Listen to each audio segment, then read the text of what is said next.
Alô, comunidade das redes sociais!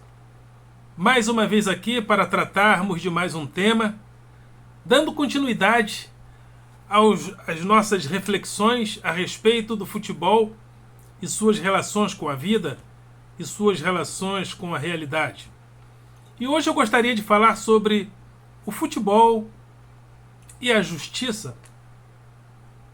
Ora, qual seria a relação do futebol com a justiça? Afinal de contas, tenho falado aqui como o futebol é apaixonante porque ele se parece demasiadamente com a vida.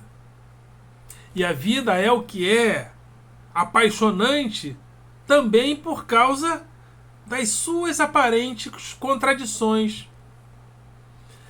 A vida, ela é o que é apaixonante porque aparentemente ela tem as suas finitudes.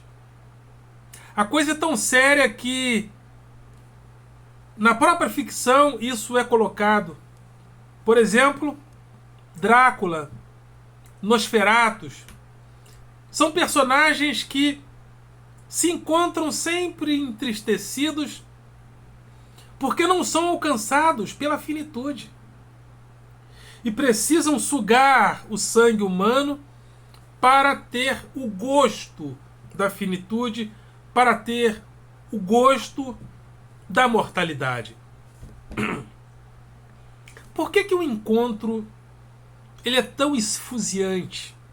Principalmente quando não víamos uma pessoa há muito tempo.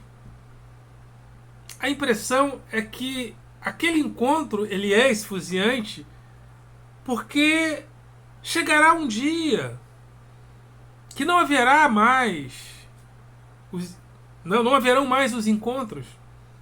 E como os encontros não haverão mais, vamos aproveitar esse momento e vamos celebrar a finitude, porque é a finitude que nos dá, que torna o encontro tão aprazível, né? Buscamos a imortalidade.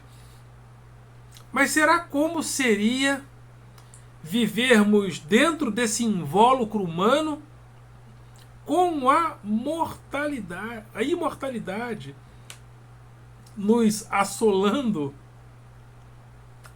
Então, o futebol ele é apaixonante porque ele é muito parecido com a vida.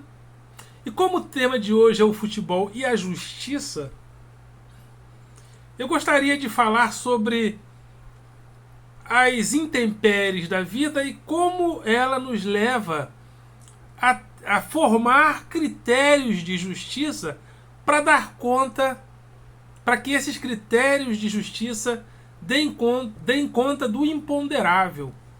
Porque o imponderável chega. Ele chega em forma de um evento da natureza que nos surpreende, às vezes, tragicamente. O imponderável surge diante de um comportamento humano que não esperávamos, às vezes, de uma pessoa que tanto admirávamos ou que tanto amamos. Surge o imponderável, aquilo que não esperávamos e que nos assola com a sua surpresa. Então, diante desses imponderáveis, procuramos critérios de estabelecimento de justiça. Às vezes, esses critérios de estabelecimento de justiça se dá nos deuses, na figura dos deuses. É interessante como os deuses gregos eram muito parecidos com os humanos, em todas as suas contradições.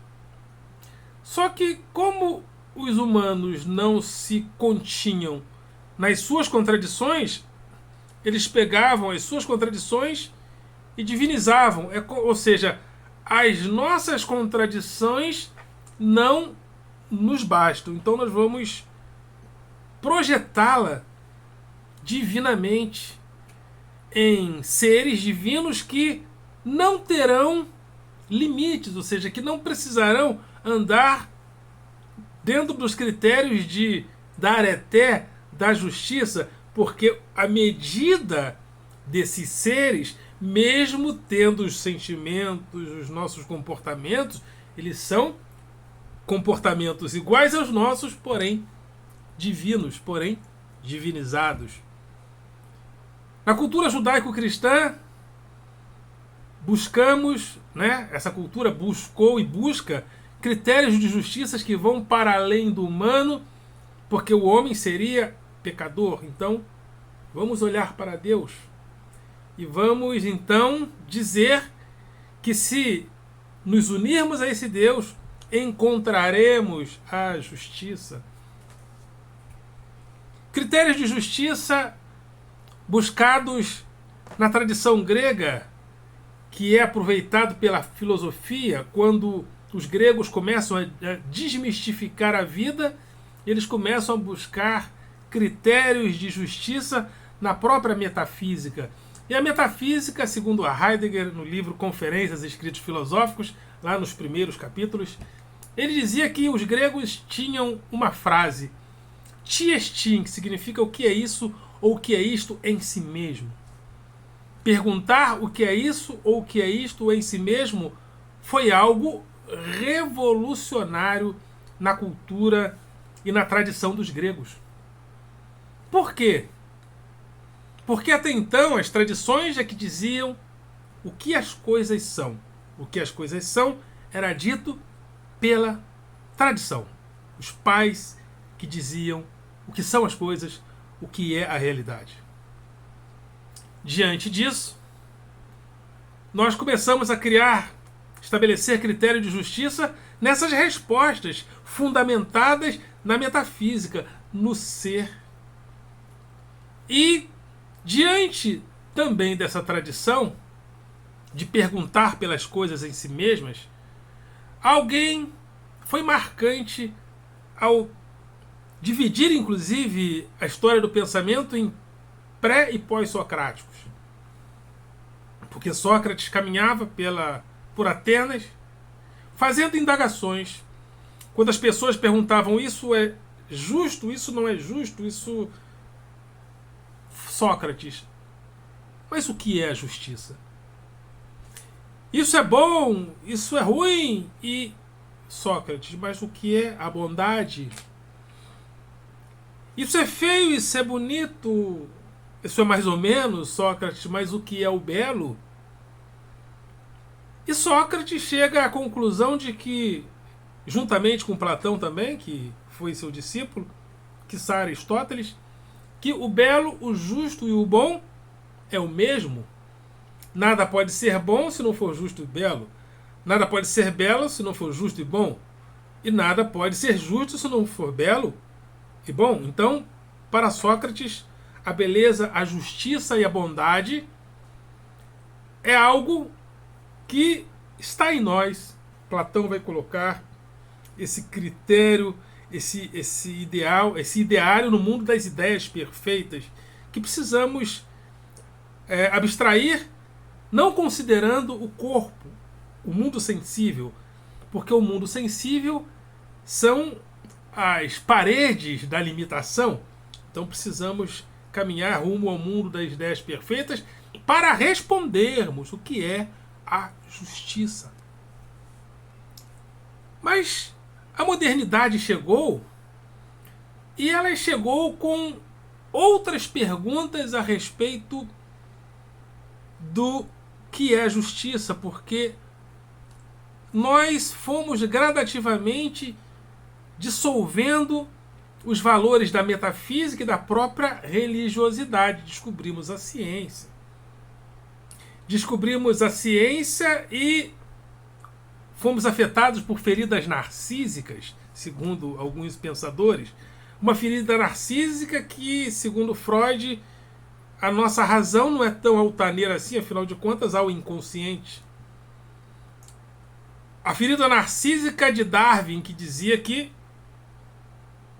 nós, os primatas, teríamos as mesmas origens. A ferida narcísica de um Galileu Galilei, que diz: esse lugar que nós dizemos, que as pessoas diziam que é a morada dos filhos das criaturas prediletas de Deus, não é o centro do universo e nem do nosso sistema. Nosso sistema tem um centro que é o Sol, e fomos afetados por feridas narcísicas na modernidade. Descobrimos a ciência, descobrimos os mares, descobrimos novas formas de enxergar o mundo.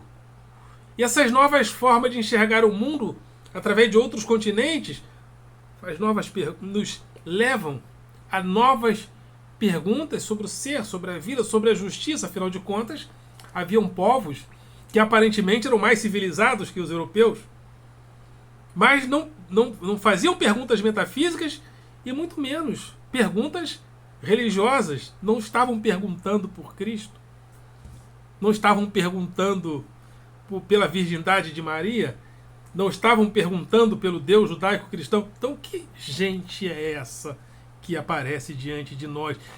Será que eles são filhos de Deus? Será que há justiça? Existe possibilidade de justiça nessas pessoas?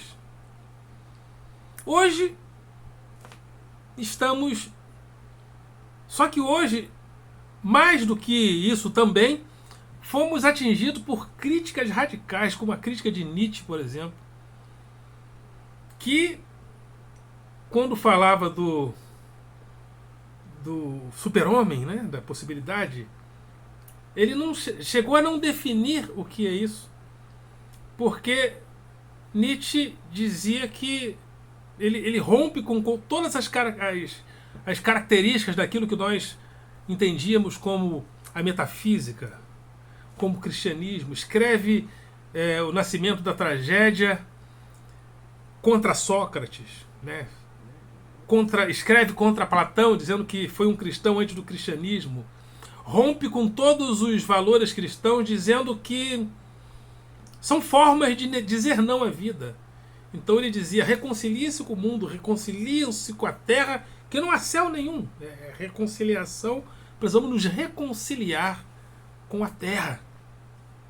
Então, diante dessas perguntas, onde estará a justiça? Então é como se nós fôssemos entregues ao imponderável, mas então nós precisamos de alguma coisa. Nós somos inquietos, precisamos de algum valor que nos afirme em algum lugar. Senão, precisamos disso até para a sustentabilidade da espécie humana. Precisamos nos sustentar em algum lugar. Mas como? Se a metafísica, se essas coisas todas foram descontinuadas. Mas eu tenho falado sobre o futebol e seus critérios e como ele é apaixonante, porque ele é muito parecido com a vida. É parecido com a vida porque parece que o imponderável está sempre presente, uma vez que o time menor, ou seja, menos favorecido, com menos craque, com muito menor investimento, pode ganhar do mais forte. Às vezes o imponderável aparece diante de personagens como, por exemplo, quem tem dúvidas de que Zico merecia ganhar a Copa do Mundo? Um homem ético, dedicado, leal dentro de campo. Só vi ele dar uma entrada uma vez, lá em 81 mais ou menos, no Perivaldo, ser expulso, mas homem correto. Então, quem olha de fora diz: em escolher entre ele e o Romário, né, que o Romário era tido como bad boy, bom, quem mereceria, né, pelos nossos critérios de justiça, seria o Romário, seria o Zico, melhor dizendo, que ficava durante horas batendo falta, chegava antes, ficava depois batendo falta, treinando. Então, pelos nossos critérios, o Zico mereceria ganhar uma Copa, mas não, quem ganhou foi o Romário. Então o futebol também ele é muito parecido com a vida, porque quando o imponderável chega, ele não respeita ninguém. O time joga bem, martela, martela, martela, martela, martela, martela. O time adversário inferior erra um chute. E lá foi todo o preparo. Então, percebam como o futebol ele é Ele é parecido com a vida. Um exemplo disso é esse momento que nós estamos vivendo, por exemplo. Houve... E às vezes, quando nós nos entregamos a critério de justiça sem a saúde de uma orientação. Agora, por exemplo, tem pessoas nas portas dos quartéis. Essas pessoas ensinaram para elas foram ensinadas a viver diante de um critério de justiça: o antipetismo, o antilulismo. O mundo é isso. Então isso não pode acontecer, porque se isso acontecer, o mundo acaba. Se o Lula voltar, o mundo acaba. Com licença. Então, de repente, o Lula volta. O que fazer? Então a gente percebe que algumas pessoas estão, inclusive, meio enlouquecidas, porque passaram para elas um critério de justiça. E algumas estão lá nas portas dos quartéis gritando: o exército nos salva! E nós observamos em algumas palavras das próprias redes, eles têm a certeza absoluta que o Lula não pode tomar posse. Inclusive, isso torna, a festa do dia da posse um evento a se ter muito cuidado. Muito cuidado. E com certeza a segurança está tratando desse... Porque foi passado para algumas pessoas um critério de justiça. O Bolsonaro criou uma expectativa antipetista, investiu tudo nisso. E quando você investe todas as suas fichas, todos os seus investimentos, todos os seus recursos em um só investimento, se aquele investimento não der certo, você vira pó. E a derrota dele nas urnas não foi acachapante. Seria muito normal uma pessoa com 57 milhões de votos reorganizar a oposição em torno de si. Muito fácil, muito simples, em se tratando da normalidade. Mas ele investiu tanto no antipetismo e tanto no antilulismo que mesmo com 57 milhões de votos, aparentemente ele virou pó. Virou pó porque o mundo virou isso. A vida dele foi combater as esquerdas, investir pesadamente no antipetismo e no antilulismo, com um caráter apocalíptico. Ou seja, se o Lula entrar, o nosso mundo vai acabar, ou pode acabar. E isso está gerando, inclusive, alguns perigos para, inclusive, o dia da posse. Então, quando eu estou fazendo essas comparações, estou falando de futebol, estou falando de justiça, estou falando de critério de justiça, porque todas essas coisas estão envolvidas. E eu tenho aproveitado que estamos em Copa do Mundo para falar da vida e colocar o futebol diante dos imponderáveis. E na vida precisamos estar preparados para o imponderável. E percebemos que algumas pessoas... Porque o que é um atleta imaturo? Ele não sabe perder. Ele não está preparado emocionalmente, às vezes, para o imponderável, para de repente ele perder um pênalti. Então, se de repente aquilo acontece, ele precisa depois se recompor e voltar. E em relação a essas pessoas que estão na frente dos quartéis, houve simplesmente também um simples olhar para o futebol como exemplo para um jogador de futebol amadurecido. É preciso saber perder. Alguns até dizem que é na derrota que a gente prova que nós somos maduros. Então, investiu-se todas as suas fichas em um critério de justiça. É justo o Bolsonaro ganhar e é justo o Lula perder. Ou é isso ou não é nada. Ou é isso e o mundo acaba. Ou é isso ou vão tomar a tua propriedade. Ou é isso ou vão entrar na sua igreja. Ou vão acabar com a sua religião. E critérios de justiça totalmente atabalhoados e translocados, totalmente fora da realidade, foi colocado para essas pessoas. E mesmo não sendo real, há uma necessidade de acreditar nisso. Então, pessoas não estavam, tinham uma expectativa, mas não estavam preparadas para o imponderável. O que é o imponderável? O imponderável é, às vezes, aquilo que nos sobrevém, é aquilo que vem de sobressalto. De repente, uma pessoa está com um familiar que ama e, de repente, o familiar falece. Conheço uma pessoa que, diante disso, está totalmente fora de si, xingando Deus. Olha que coisa curiosa. E essas pessoas tinham uma expectativa, mas não estavam preparadas para o imponderável da vida, porque a vida disse não. E o que fazer quando a vida diz não para uma expectativa? Aparentemente, só nos resta amadurecer, só nos resta devolver a vida com o máximo de maturidade.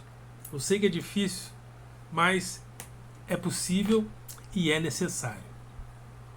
Então é isso aí, mais um evento aqui de filosofia, falando de futebol, comparando.